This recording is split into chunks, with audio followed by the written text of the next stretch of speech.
unfortunately, the person who borrowed my sump pump last did not heed my warning about not lifting it from the cord, and they became detached.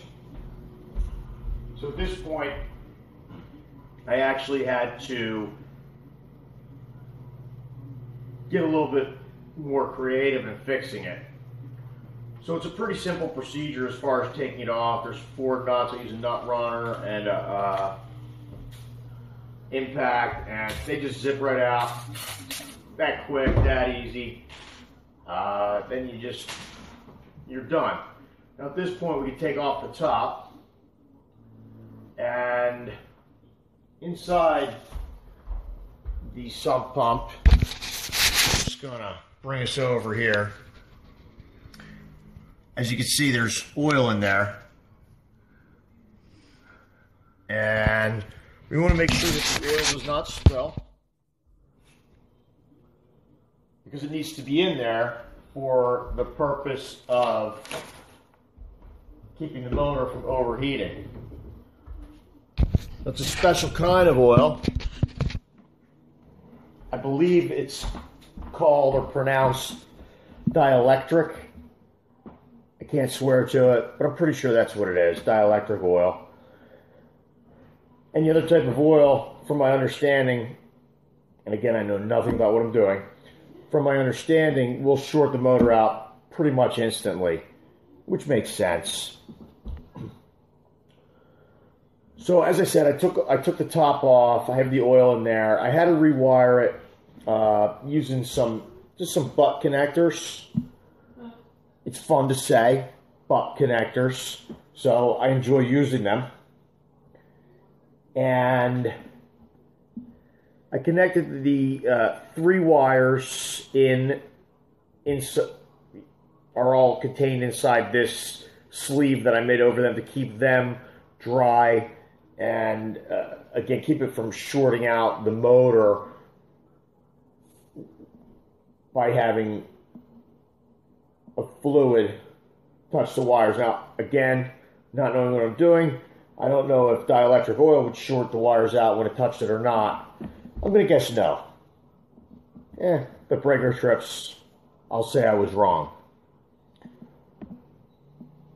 So at this point, as I said, top's off, oil's in there.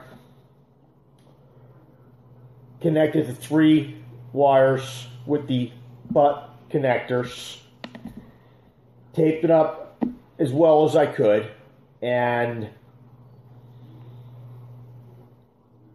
the next step was really to make sure that at this point, before I go much further, I want to see that the motor works. Quite frankly, there was 2 black wires and I didn't mark them, so I had to guess which one went where. About to see if my guess was right. The motor's running. I feel air coming out where the water would be moved, so it looks good. We're right where we want to be. I'm going to take the JB weld. The directions say basically take a piece the size you need. All right, I'm just going to use this beat up old knife I had laying around in the garage. Directions say basically to take what you would need, and then from that point you work this putty in a fashion as to make it all a uniform color. The activator's in the putty, so as you're moving it around in your hands, the color will start to change a little bit. There's some gray in there, and that gray, got to mix it all through. It should take a minute or so, maybe less. Not working with a whole bunch here. And I think it's starting to look like a pretty uniform color. Don't know if you're going to be able to see it on this camera in this light. Don't have my GoPro out right now. But it's certainly got a little bit different color than the outside white. It's more the consistency of the inside gray color. And from this point, what I'm going to do is I'm actually going to fasten this back down.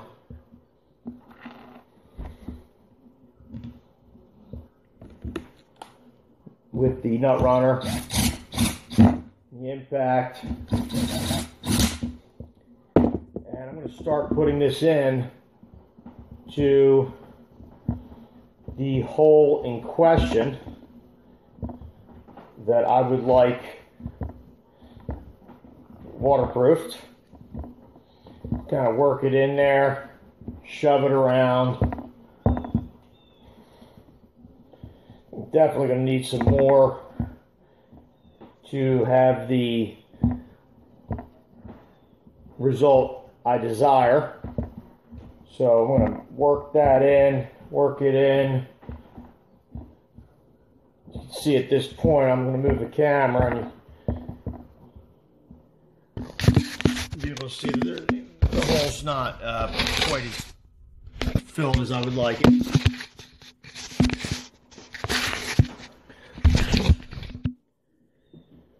In addition to being in my wife's kitchen, I have the camera being held up by a set of new sheets that I think should be upset. I got the underwater weld on them. And again, just gonna grab a little bit more of this. Once I get this mixed, I'll be right back. I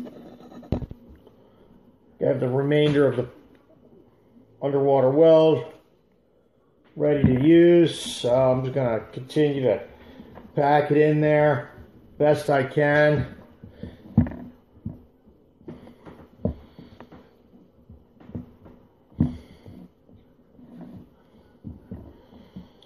Should get me right about there.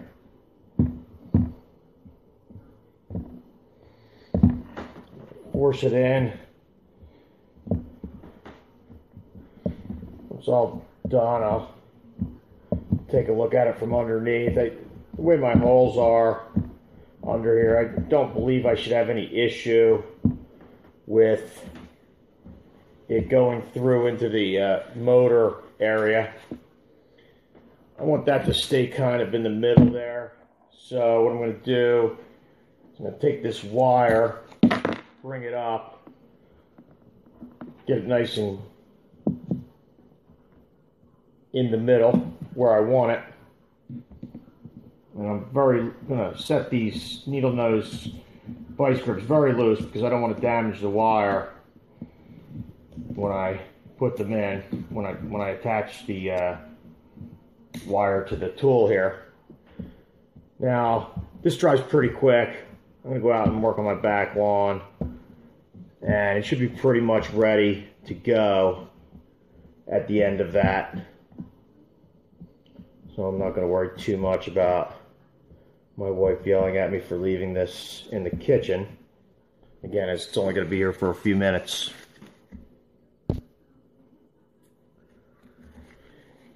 And I think that's pretty much it.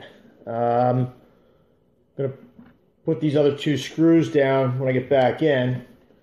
My impact is otherwise occupied. And I look forward to giving this a shot. I'll see you in about an hour.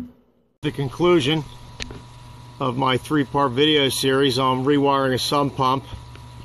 There's the pump, it's plugged in. The JB water weld seems to have worked very well. It hardened. It should be a nice seal. I have it attached to a hose, it's plugged in, it's running. The purpose of this pump is really to just get the water off of my pool cover. Seemed like, you know, a little bit of work, but it was really only 5-10 minutes worth of work. $89 pump, so I think it was well worth it, time well spent. House hasn't burnt down, breakers haven't tripped. And as you can see, pump's working great. I'll get that water out of there and hopefully try to stay up on it a little bit better now that my pump's running.